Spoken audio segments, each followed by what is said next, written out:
Kapuso aktor na si Ken Chan nagtatago na sa batas, may warrant of arrest na daw ito, alamin ang buong katotohanan. Nagtatago nga ba ang aktor na si Ken Chan? Isa ito sa napag-usapan sa Showbiz Update vlog ni OG Diaz at Mama Loy kasama si Tita Jegs na napapanood sa kanilang YouTube channel. Kaya raw nawawala ngayon ang kapuso aktor ay dahil may issue umano mula sa kasosyo nito sa negosyo.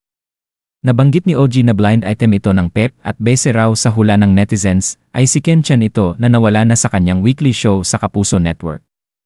Si Ken Chan din ang tinutukoy nila na mayroon na raw warrant of arrest sa kasalukuyan, bungad ni OG ukol sa kumalat na blind item. Siyempre ang hula ng mga tao ay si Ken Chan daw ba yun? Nagulat si Mama Loy. Anong chika? Ito na nga, kasi dati may nagdemanda kay Ken Chan parang kasosyo sa negosyo. Parang hindi sila nagkapaliwanagan at hindi malinaw ang kanilang usapan kasi yung negosyo na itinayong restaurant ni Ken Chan ay may kasosyo siya ron.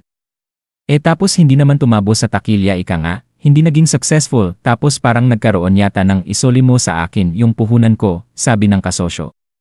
Tapos syempre merong sinabi si Ken Chan, o nagnegosyo tayo, anong isusoli ko kung nalugi tayo pareho? Pero hindi naman namin alam kung iyon nga, yun ha?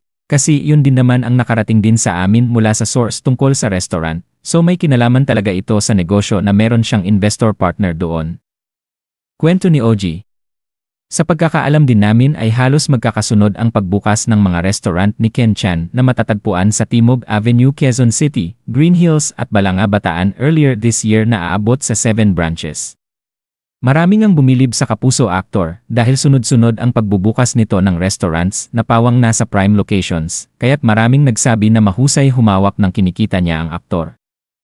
Going back to OG, nakarating lang daw sa kanya ang lahat ng inireport niya sa Showbiz Update. Nakarating sa atin na kaso pa rin yun hanggang ngayon pero parang ang babaw naman yun na huhulihin si Ken Chan.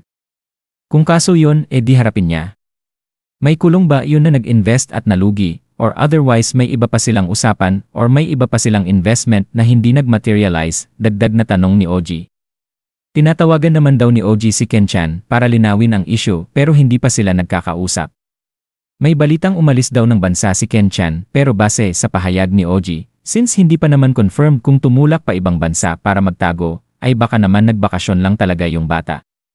Anyway, hintayin natin si Ken Chan, baka naman yung nagdemanda kay Ken Chan ay sumagot din at magbigay din ng pahayag pero ako naniniwala pag nandoon na sa husgado, hindi na dapat kinakalkal yan pahayag ni OG Diaz.